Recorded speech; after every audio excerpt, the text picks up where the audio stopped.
لقد كان لكم في رسول الله أسوة حسنة لمن كان يرجو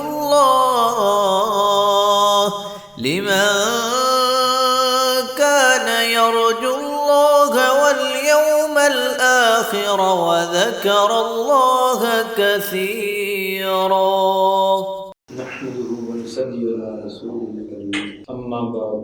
صحیح البخاری کتاب الغسل باب نمبر 7 باب المضمضۃ والاستنشاق فی الجنابۃ. باب ہے کہ غسل جنابت کرتے وقت کلی کرنا اور ناک میں پانی چڑھانا. کلی کرنا اور ناک میں پانی چڑھانا اس کا کیا حکم ہے؟ اس میں فقہا کا اختلاف ہے. احناف اور حنابلہ کے نزدیک غسل جنابت کے وقت کلی کرنا اور ناک میں پانی چڑھانا یہ واجب ہے، جبکہ شوافی اور موالک کے نزدیک یہ دونوں کام سنت ہیں، واجب نہیں. امام بخاری رحمہ اللہ یہ ثابت کرنا چاہتے ہیں کہ اگر غسل سے پہلے وضو نہ کیا جائے تو کم از کم کلی کرنا اور ناک میں پانی چڑھانا اس کا اہتمام کیا جائے. بہتر افضل طریقہ تو وہی ہے کہ جس کا پہلے بیان ہو چکا کہ وضو پہلے کیا جائے اور بعد میں باقی جسم پر پانی بہایا جائے. اگر وضو کسی عذر کی وجہ سے نہیں کیا، پانی کم ہونے کی وجہ سے یا کسی اور عارضے کی وجہ سے، تو کم از کم کلی کرنا اور ناک میں پانی چڑھانے کا اہتمام کیا جائے. حدیث نمبر 259. قال حدثنا عمر بن حفص قال حدثنا ابي حدثنا الاعمش قال حدثني سالم عن قريب عن ابن عباس قال حدثتنا میمونۃ. ابن عباس رضی اللہ عنہ فرماتے ہیں کہ ہمیں سیدہ میمونہ رضی اللہ عنہا نے یہ بات بیان کی. فرماتی ہیں کہ سببت للنبی صلی اللہ علیہ وسلم غسلا، میں نے نبی صلی اللہ علیہ وسلم کے لیے غسل کا پانی رکھا. فافرغ بیمینہ علی یسارہ، آپ نے دائیں ہاتھ کے ساتھ بائیں ہاتھ کے اوپر پانی ڈالا. برتن سے دائیں ہاتھ سے چلو لے کر بائیں ہاتھ پر ڈالا. فغسلہما، پھر ان دونوں ہاتھوں کو دھویا. ثم غسل فرجہ، پھر اپنے عورے کو دھویا یعنی استنجا کیا. ثم قال بیدہ الارض فمسحها بالتراب، پھر کیا اپنا ہاتھ زمین پر پس رگڑا اس کو مٹی کے ساتھ. ثم قال یہاں فعل کے معنی میں، پھر کیا اپنے ہاتھ کو زمین پر فمسحها بالتراب، اور مٹی کے ساتھ اس کو ملا رگڑا. چونکہ الٹے ہاتھ کے ساتھ جب استنجا کیا ہے تو اس کی نظافت کے لیے اس کو مٹی پر رگڑا تاکہ اچھی طرح صاف ہو جائے. ثم غسلها، پھر آپ نے دھویا اس کو، مٹی پر رگڑنے کے بعد ہاتھ کو دھویا. ثم تمضمض واستنشق، پھر آپ نے کلی کی اور ناک میں پانی بھی چڑھایا. ثم غسل وجهه وافاض على راسه، پھر اپنا چہرہ دھویا اور اپنے سر کے اوپر بھی پانی بہایا. ثم تنحى فغسل قدميه، پھر اس جگہ سے کچھ ہٹے اور اپنے دونوں پاؤں دھوئے. ثم اوتي بمندیل، پھر آپ کے پاس تولیہ لایا گیا. مندیل رومال یا تولیہ جسم کو صاف کرنے کے لیے، خشک کرنے کے لیے لایا گیا. فلم ينفض بها، بس نہ صاف کیا آپ نے اس کے ساتھ، اس تولیہ یا رومال کے ساتھ جسم کو صاف نہ کیا.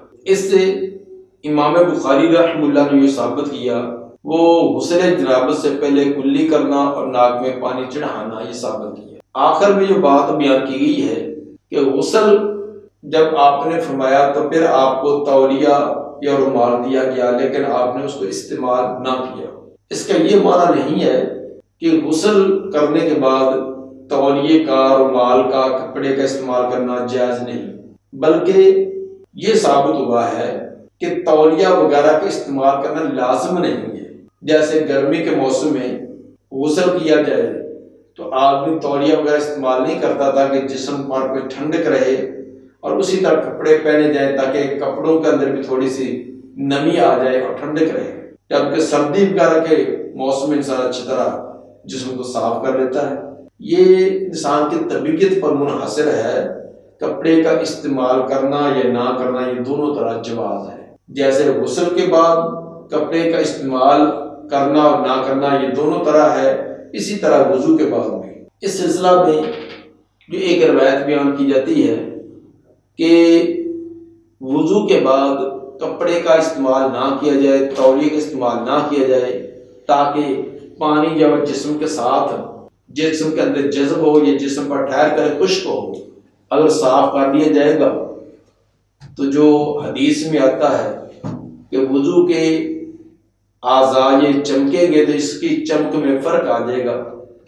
لیکن یہ روایت جس کے اندر کپڑے کے استعمال کرنے کی ممانعت کا تذکرہ ہے وہ سندی اعتبار سے ثابت نہیں ہے۔ جس طرح امام ابن حبان نے اس کو کتاب الضعفاء میں بیان کیا ہے اور امام ابن ابی حاتم نے کتاب العلل کے اندر کو ذکر کیا ہے۔ ان ائمہ کا ان کو کتاب الضعفاء اور کتاب العلل میں درج کرنا ہی یہ دلیل ہے، وہ روایت سند کے اعتبار سے ثابت نہیں۔ البتہ یہ انسان کی طبیعت پر ہے، اس کا وضو کی تکمیل یا عدم تکمیل کے ساتھ تعلق نہیں ہے۔ جب وضو کے وقت مطلوبہ اعضاء مغسولہ اعضاء کو دھو لیا ہے، منصوحہ کا مسح کر لیا ہے، اور غسل کے وقت پورے جسم کو اچھی طرح تر کر لیا ہے، غسل کر لیا ہے، تو غسل اور وضو مکمل ہو گیا ہے۔ اب کپڑے کا استعمال کرنا نہ کرنا اس کا وضو یا غسل کے ساتھ تعلق نہیں ہے، یہ انسان کی اپنی طبیعت پر ہے۔ اگر طبیعت پسند کرتی ہے تو اس کو استعمال کر لے، نہیں کرتی تو اس کو استعمال نہ کرے۔ باب نمبر 8، باب مسح الید بالتراب لتکون عنقا۔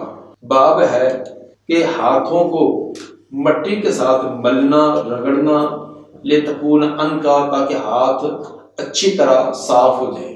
امام بخاری رحمہ اللہ کے قائم کردہ ابواب یہ اپنے موضوع کے اعتبار سے دو قسم کے ہوتے ہیں۔ امام بخاری رحمہ اللہ نے جو ابواب قائم کیے ہیں ان کی دو قسمیں ہیں۔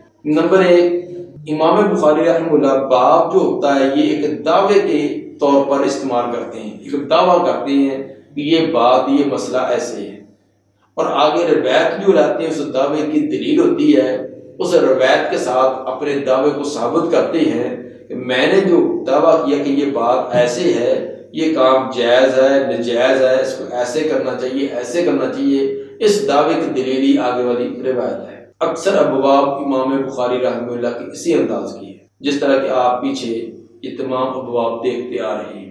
دوسری قسم امام بخاری رحمہ اللہ کے ابواب کی یہ ہے کہ باب کا عنوان بعد میں آنے والی حدیث کی شرح ہوتا ہے۔ جو باب کا عنوان ہے وہ آگے حدیث کے اندر کوئی ابہام ہوتا ہے، اس حدیث کی وضاحت کے لیے پہلے باب قائم کیا ہوتا ہے۔ ایک انداز یہ بھی امام بخاری رحمہ اللہ کا تبویب میں ہے۔ یہ باب جو ابھی باب نمبر 8 ہے، باب مسح الید بالتراب لتکون عنقا، یہ اسی قسم کا ہے کہ حدیث میں یہ ہے کہ آپ نے استنجا کے بعد دیوار پر اپنے ہاتھوں کو رگڑا اور اچھی طرح مسلا۔ جب آپ نے غسل کے لیے استنجا کیا تو اس کے بعد اپنے ہاتھ کو اچھی طرح مٹی کے ساتھ رگڑا ہے، ملا ہے۔ امام صاحب نے رگڑنے سے مقصود صفائی بیان کی ہے کہ اس سے مقصود صفائی ہے، اس میں طہارت کا مفہوم نہیں ہے۔ یہ بات یار قابل وضاحت ہے۔ ایک ہے کہ جیسے اب آدمی استنجا کرتا ہے، استنجا جو ہے وہ بول و براز سے کرے، یا غسل کے وقت جو استنجا کرتا ہے نجاست کو ظاہر کرنے کے بعد، اس کے بعد ہاتھ کو دھویا جاتا ہے۔ یہ ہاتھ دھونا پانی کے ساتھ دھونا کافی ہے یا مٹی پر رگڑنا لازمی ہے؟ امام بخاری رحمہ اللہ یہ ثابت کرنا چاہتے ہیں کہ ہاتھ کی طہارت کے لیے، ہاتھ کو پاک کرنے کے لیے پانی کافی ہے۔ باقی جو مٹی پر رگڑا جاتا ہے اور یا آج کے دور میں صابن وغیرہ استعمال کیا جاتا ہے، یہ طہارت کے لیے نہیں، یہ نظافت کے لیے۔ طہارت الگ چیز ہے، نظافت الگ ہے۔ طہارت تو پانی کے ساتھ ہی حاصل ہو جاتی ہے، باقی مزید اس کی اچھی طرح صفائی کرنا تاکہ کوئی چکناہٹ وغیرہ والی چیز ہاتھ میں لگی ہوئی نہ رہے، اس کو بھی ظاہر کرنے کے لیے صابن استعمال کر لیں، مٹی استعمال کر لیں۔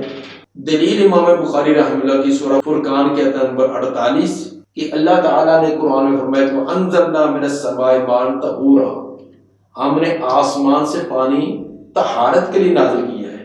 تو ثابت ہوا کہ طہارت کے لیے پانی کافی ہے۔ جب آپ استنجا کرنے کے بعد ہاتھ دھو لیتے ہیں، مٹی سے نہ بھی رگڑیں، صابن وغیرہ استعمال نہ بھی کریں، تو پانی جب استعمال کرنے تو طہارت ہوگی، کیونکہ پانی کا مقصد ہی یہ بیان کیا کہ وہ طہارت کے لیے ہے۔ تو اگر مٹی وغیرہ پر ملتے ہیں تو یہ طہارت کے لیے نہیں، یہ نظافت کے لیے۔ اب اس لیے باب قائم کیا، باب مسح ید بالتراب، باب ہے کہ ہاتھ کو ملنا رگڑنا مٹی پر لتکون انقا، تاکہ وہ اچھی طرح صاف ہو جائے۔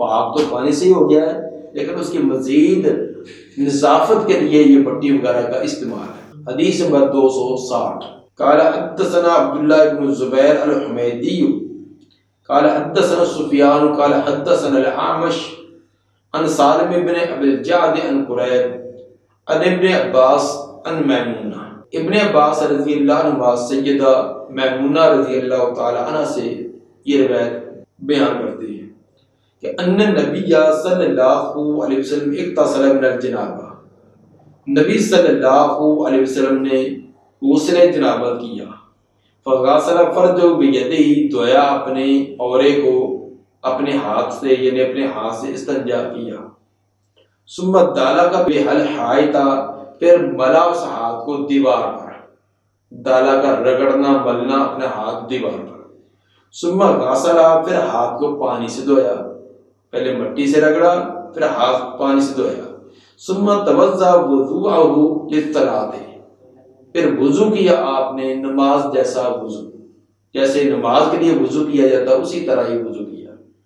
فلما فرغ من غسلہ، جب آپ اپنے غسل سے فارغ ہو گئے، عبارت یہ محذوف ہے، اس کے بعد آپ نے غسل کیا، تو غسل سے فارغ ہو گئے، غسل رجلہ، تو پھر آپ نے پاؤں کو دھویا، آخر میں پاؤں کو الگ ہو کر دھویا۔ اس سے امام بخاری رحمہ اللہ جو ثابت کرنا چاہتے ہیں کہ ثم دالک بالحائط، جو دیوار پر آپ نے ہاتھوں کو رگڑا ہے یہ مزید نظافت کے لیے تھا۔ جیسے کہ ہم صابن استعمال کرتے ہیں، پہلے پانی سے ہاتھ دھو لیے، ہاتھ پاک تو ہو گئے ہیں، لیکن میل کوئی جمی ہوئی ہے، کوئی چیز ساتھ لگی ہوئی ہے، اس کو مزید اچھی طرح صفائی کے لیے، جیسا کہ کھانے کے بعد ہاتھ میں کوئی چکناہٹ وغیرہ لگی ہوتی ہے تو پانی سے دھو لیا ہے تو ہاتھ صاف تو ہو گیا ہے، لیکن مزید اس کی صفائی کے لیے میں صابن استعمال کیا جاتا ہے۔ تو یہ مٹی پر رگڑنا یا صابن کا استعمال کرنا یہ نظافت کے لیے ہے، نہ کہ طہارت کے لیے۔ باب نمبر 9، باب هل يدخل الجنوب یدہ فی الاناء قبل ان یغسلھا، باب ہے کیا جنبی آدمی داخل کرے اپنا ہاتھ برتن میں اس کو دھونے سے پہلے؟ جنبی آدمی اپنا ہاتھ دھونے سے پہلے برتن، جس برتن میں پانی ہے اس میں داخل کر سکتا ہے۔ اذا لم یکن علی یدہ قدر، جب اس کے ہاتھ پر کسی قسم کی کوئی قدر کو نجاست وغیرہ نہ ہو، غیر الجنابت، جنابت کے علاوہ، صرف جنابت ہے اور ہاتھ پر کوئی علائش وغیرہ کوئی نجاست وغیرہ نہیں ہے۔ بات کو ذرا پہلے سمجھیں جو امام بخاری رحمہ اللہ سمجھانا چاہتے ہیں۔ پیچھے کئی ایک روایات میں آ چکا ہے کہ جب کوئی نیند سے بیدار ہو تو پہلے اپنے ہاتھ پانی میں نہ ڈالے بلکہ اس کو الگ پانی لے کر دھوئے، ہاتھوں کو دھونے کے بعد پھر برتن کے اندر اس کو داخل کریں۔ وضو کے وقت بھی یہ، وضو کے باب میں بھی یہ روایات آئی تھی اور اس غسل کے باب میں بھی روایات آئی ہیں۔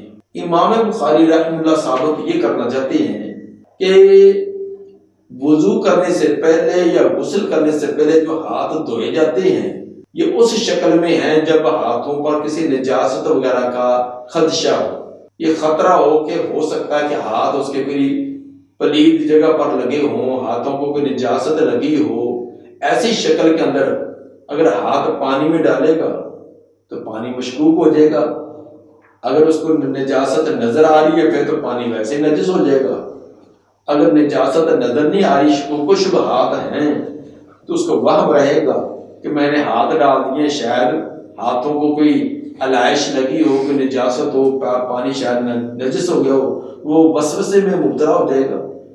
ایسی شکل کے اندر آدمی کو پہلے ہاتھ دھو لینے چاہیے، الگ پانی لے کر یا برتن کو ٹیڑھا کر کے انڈیل کر ہاتھوں کو دھو لیا جائے۔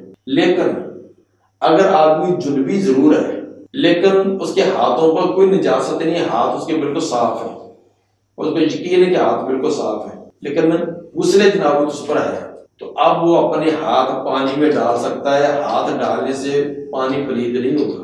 پانی کے پلید ہونا یا پلید ہونے کا خطرہ ہونا اس وقت ہے جب ہاتھوں پر نجاست لگی ہو یا ہاتھ نجاست ہونے کا خدشہ ہو۔ تو جب یقین ہے کہ ہاتھ میرے صاف ہیں تو اب پانی کا تو ڈال بھی سکتا ہے، جس طرح، کیونکہ یہ غسل جنابت یہ ایک حکمی نجاست ہے، باقی جسم تو اس کا نجس نہیں ہے۔ جیسے حیض نفاس والی عورت وہ کھانا پکاتی ہے، کوئی چیز دیتی ہے تو ہاتھ لگتے ہیں، اس کے ہاتھ میں تو نجاست نہیں ہے۔ اس طرح جنبی آدمی وہ مثلا جنابت کے ہاتھ میں عورت کھانا پکاتی ہے، مرد کھانا کھا لیتا ہے، پانی پی لیتا ہے، تو اس میں حرج تو نہیں ہے، ہاتھ صاف ہے تو اس کے ساتھ کھانا بھی کھا سکتا ہے، ہاتھوں کے ساتھ روٹی توڑ کر بھی کھا سکتا ہے، فروٹ بھی کھا سکتا ہے۔ لیکن اگر ہاتھوں کو نجاست لگی ہے پھر تو ہاتھ دھونے ہیں۔ تو امام بخاری رحمہ اللہ یہ ثابت کرنا چاہتے ہیں کہ جنابت جو ہے یہ ایک حکمی جنابت ہے، یہ کوئی حصی جنابت نہیں ہوتی۔ تو اس بنا پر یہ حکم تو ضرور ہے کہ جنبی آدمی مسجد میں نہیں جا سکتا، قرآن کی تلاوت نہ کرے، اور اسی طرح باقی یہ بعض کاموں سے منع کیا گیا وہ نہ کرے۔ لیکن اس کا یہ معنی نہیں کہ اس کا جسم جو ہے وہ کسی چیز کو لگے گا تو چیز پلید ہو جائے گی۔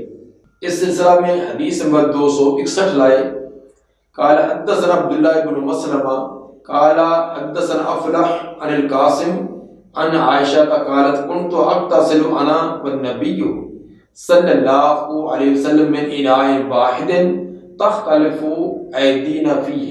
سیدہ عائشہ رضی اللہ تعالی عنہ فرماتی ہیں کہ میں اور نبی صلی اللہ علیہ وسلم غسل کیا کرتے تھے من اناء واحد، ایک ہی برتن میں، ایک ہی برتن ہوتا اس کے اندر ہم غسل کرتے ہیں۔ تختلف ایدینا فیہ، مختلف ہوتے ہمارے ہاتھ اس میں، مختلف ہونے سے مراد کہ برتن کے اندر کبھی میں نے ہاتھ داخل کیے پانی لینے کے لیے، کبھی نبی صلی اللہ علیہ وسلم داخل کرتے۔ اس سے امام بخاری رحمہ اللہ نے ثابت کیا کہ ابھی غسل مکمل نہیں کیا لیکن ہاتھ پانی برتن کے اندر ڈالے ہیں، پانی کے اندر ڈالے ہیں، تو صاف ظاہر کو ہاتھ پانی کے ساتھ لگے ہیں تو پانی پلید نہیں ہوا، حالانکہ ابھی غسل مکمل نہیں ہوا۔ ثابت سے یہ ہوا کہ جنبی آدمی کا جو جسم جنابت والا کہا جاتا ہے، پلید کہا جاتا ہے، یہ حکمی اعتبار سے ہے۔ اگر وہ اس کا ہاتھ ویسے صاف ہے، کوئی نجاست وغیرہ ہاتھ پر نہیں، تو برتن کے اندر پانی میں داخل کرے گا تو وہ پانی نجس نہیں ہوگا۔ حدیث نمبر 262 قال حدثنا مسدد قال حدثنا حماد عن ہشام عن ابیہ عن عائشہ قالت کان رسول اللہ صلی اللہ علیہ وسلم اذا اغتسل من الجنابۃ غسل یدہ۔ سیدہ عائشہ رضی اللہ تعالیٰ عنہ فرماتی ہیں کہ رسول اللہ صلی اللہ علیہ وسلم جب غسل کرتے جنابت سے غسل یدہ تو اپنے ہاتھوں کو دھوتے۔ اس سے یہ ثابت کیا ہے کہ اگر ہاتھوں کو پر علائش وغیرہ کا خطرہ ہے، خدشہ ہے، شک ہے کہ ہاتھوں کو کوئی نجاست وغیرہ علائش وغیرہ لگی ہوگی تو پھر تو پہلے دھونے چاہیے، پھر اس کو برتن کے اندر داخل نہیں کرنا چاہیے، پھر تو اس کو الگ دھویا جائے۔ ہاں البتہ اگر اس کو یقین ہے کہ میرے ہاتھ صاف ہیں، ان کو کوئی نجاست وغیرہ نہیں لگی، اگرچہ جنبی حالت میں وہ ضرور ہے اور صاف ہاتھ ہے تو ان کو پانی میں داخل کیا جا سکتا ہے۔ اس جگہ جو دھونے کا تذکرہ یہ اسی شکل میں ہوگا جب یہ خدشہ ہو، وہم ہو کہ شاید ہاتھوں کو کوئی نجاست وغیرہ لگی ہو۔ حدیث نمبر 263 قال حدثنا ابو الولید قال حدثنا شعبۃ عن ابی بکر بن حفص عن عروہ عن عائشہ قالت کنت اغتسل انا والنبی صلی اللہ علیہ وسلم من اناء واحد من جنابت۔ سیدہ عائشہ رضی اللہ تعالیٰ عنہ سے روایت ہے، فرماتی کہ غسل کیا کرتی تھی میں اور نبی صلی اللہ علیہ وسلم ایک برتن سے، من جنابت، جنابت کی وجہ سے۔ پیچھے جو حدیث نمبر 261 تھی اس کے اندر جنابت کا تذکرہ نہیں تھا، مطلق تھا کہ میں اور نبی صلی اللہ علیہ وسلم ایک برتن میں غسل کرتے اور ہمارے ہاتھ مختلف جا رہے ہوتے، تو اس کے اندر یہ تذکرہ نہیں تھا کہ یہ غسل جنابت والا تھا یا غیر جنابت والا تھا۔ اس لیے امام بخاری رحمہ اللہ یہ دوسری روایت لائے جس کا یہ صراحت ہے کہ یہ غسل جنابت والا ہوتا تھا، تو ثابت ہوا کہ جنبی آدمی اپنا ہاتھ پانی میں ڈال بھی دے تو اس کا وہ پانی نجس نہیں ہوگا، بشرط یہ کہ ہاتھ کو ظاہری کوئی علائش نجاست نہ لگی ہو۔ حدیث نمبر 264 قال حدثنا ابو الولید قال حدثنا شعبہ عن عبداللہ بن جبر قال سمعت انس بن مالک یقول کان النبی صلی اللہ علیہ وسلم والمرأة من نسائه یغتسلان من اناء واحد۔ حضرت انس بن مالک رضی اللہ تعالیٰ عنہ فرماتے ہیں کہ نبی صلی اللہ علیہ وسلم اور آپ کی بیویوں میں سے کوئی ایک بیوی یغتسلان، تو دونوں ہی غسل کر لیا کرتے تھے، من اناء واحد، ایک ہی برتن سے۔ زیادہ مسلم زیادہ کیا ہے مسلم نے یہ الفاظ اور وہب نے شعبہ سے، مسلم اور وہب نے یہ الفاظ جو شعبہ سے بیان کیے ہیں، یہ تو ابو الولید کے تھے جو امام بخاری کے شیخ ہیں، اور ایک مسلم اور وہب یہ بھی شعبہ سے بیان کرتے ہیں، اور مسلم سے مراد مسلم بن ابراہیم ہیں، یہ امام بخاری کے شیوخ میں سے ہیں۔ اس میں جو الصحیح مسلم کے مصنف ہے امام مسلم وہ مراد نہیں، کیونکہ وہ امام بخاری کے شاگرد ہیں، یہاں مراد مسلم بن ابراہیم امام بخاری کے شیخ ہیں۔ تو ابو الولید نے شعبہ سے تو مذکورہ الفاظ بیان کیے، لیکن مسلم اور وہب نے شعبہ سے بیان کیے من الجنابت، اس کے اندر جنابت کے الفاظ کی وضاحت بھی ہے، تو اس کا مطلب اب یہ بنے گا کہ جو مسلم اور وہب نے الفاظ بیان کیے کہ نبی صلی اللہ علیہ وسلم اور آپ کی بیویوں میں سے کوئی ایک بیوی اکٹھے ایک برتن میں غسل کرتے تھے اور یہ غسل جنابت والا ہوتا تھا۔ یہ روایت لانے کا امام بخاری رحمہ اللہ کا مقصد یہ ہے کہ پیچھے تذکرہ تھا سیدہ عائشہ رضی اللہ تعالی عنہ کا، اب وہ بیان کیا کہ آپ کی بیویوں میں سے کوئی اور بیوی بھی، یہ صرف سیدہ عائشہ رضی اللہ تعالی عنہ کا یہ ایک واقعہ نہیں ہے، بلکہ آپ کی ازواج مطہرات میں سے دوسری بیویوں کا بھی یہ واقعہ ثابت ہے کہ آپ جب غسل کرتے تو اپنے آپ کی بیویوں میں سے کوئی بیوی بھی ساتھ ہوتی ہے تو ایک ہی برتن سے ایک وقت میں غسل کر لیتے ہیں، تو ثابت ہوا کہ جنابت کی حالت میں انسان کے خود اپنے ہاتھ یا کوئی دوسرا مثلا اس کی بیوی اس کے ہاتھ بھی پانی میں چلے جائیں تو پانی نجس نہیں ہوگا۔ دعا ہے کہ اللہ تعالیٰ نبی صلی اللہ علیہ وسلم کے فرامین کو سمجھ کر اس کے مطابق عمل کرنے کی توفیق عطا